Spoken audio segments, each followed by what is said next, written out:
deyə maarifçiliklə adamlar anlamırlar. Hə. Və yaxud da ki, hansısa bir realizmi qəbul etmək istəmirlər. Bu bir də daha idealist düşün ki, çox qısa bunu da qeyd edim ki, ümumiyyətlə dünyada yəqin ki, siz də müşahidə edirsiniz, bir idealizmin çöküşü və realizmin yenidən yüksəlişi var sanki. Yəni Avropanın özündə bilirsiniz, bu artıq demokratiya çöküşə doğru gedir. Məsələn, Amerika Birləşmiş Ştatlarında Trumpın hakimiyyətə gəlişi və daxildə demokratlara qarşı bir mübarizə var.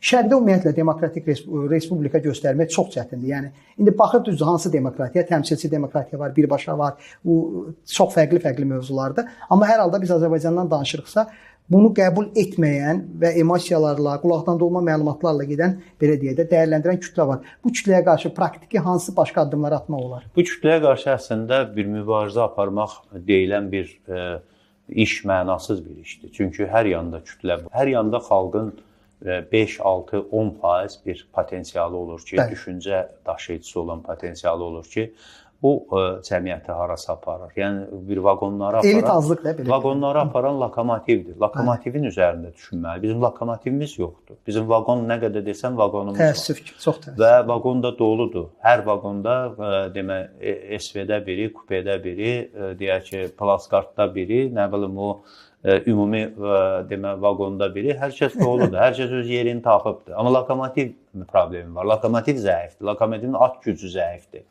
Və ona görə də biz bu lokomotiv yükünü götürə biləcək nəslin doğru istiqamətdə cəmiyyətə mesaj verməsini təmin eləməliyik. Yəni ki, tutaq ki, diplomlu ziyalın çoxdur, akademikin, professorun filanın. Amma bunların cəmiyyətlə dialoqu xeyirli dialoqdur ya zərərli dialoqdur. Yəni ki, əgər bir düşüncə adamı, elm adamı bir molladan fərqli bir düşünmürsə həyata baxışında, yaxud da hansısa bir şəkildə bir müğənninin yanında şəkil çəkdirmək istəyən insanların bir alimin yanında, dəyərli bir fikir adamın yanında şəkil çəkdirməkdən uzaq durmasını biz müşahidə eləyiriksə, demək bu elə-belə məsələlər deyil. Ona görə də bu mübarizə aparmaq kütlə ilə lazım deyil. Mübarizəni təhsili verməklə, maarifləndirməklə yenə də etməlisən. Yəni, sən bütövlükdə məktəbi qaytarmalısan Azərbaycan cəmiyyətinin menyusuna. Azərbaycan cəmiyyətinin, Azərbaycan ailəsinin menyusundan məktəb çıxmış vəziyyətdədir.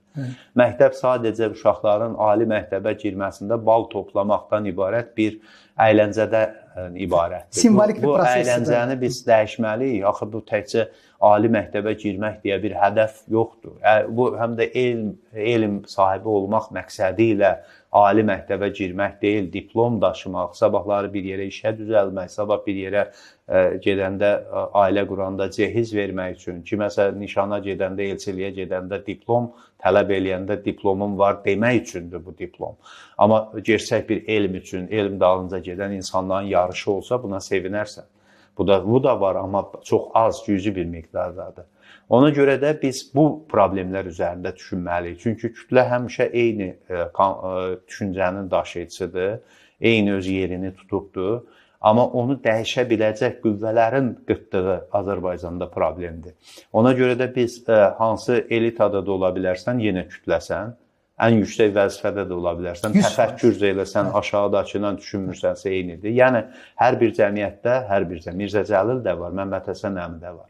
Amma Məmməd Həsən əminin əgər, deyək ki, arzusu, idealı, deyək ki, 21-ci əsrdə dəyişməyibsə, yəni 19-cu əsrdə Məmməd Həsən əminin getmək istədiyi marşruta 21-ci əsrdə getmək istəyən çox sayda Azərbaycanlı varsa, demək, Məmməd Həsən əminin sayı həndəsi silsilə ilə artmış.